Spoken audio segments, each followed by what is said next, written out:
یہ زکوٰۃ سے متعلق آج آخری تمرین لکھوا رہا ہوں، لکھیے آپ لوگ۔ سوال نمبر 1، اگر کسی شخص نے حج وغیرہ کے لیے رقم جمع کی ہے تو اس مال میں زکوٰۃ کا کیا حکم ہے؟ سوال یا نشان لگا لیجئے گا۔ سوال نمبر 2،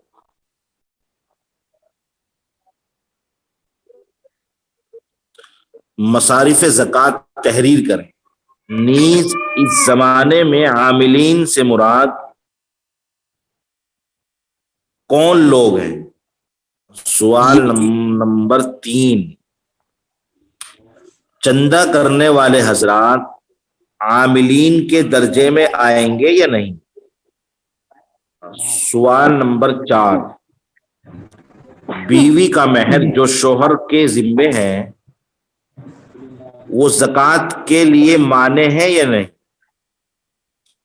مہر معجل یا مؤجل دونوں اعتبار سے حکم بیان کریں۔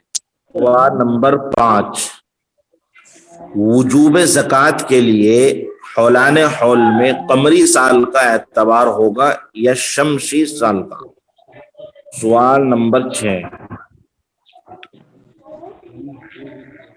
اپنا علاقہ چھوڑ کر دوسرے مصیبت زدہ علاقے میں زکوٰۃ دینا کیسا ہے؟ زکوٰۃ کا روپیہ مدرسے کے طلباء پر کس طرح صرف کیا جائے؟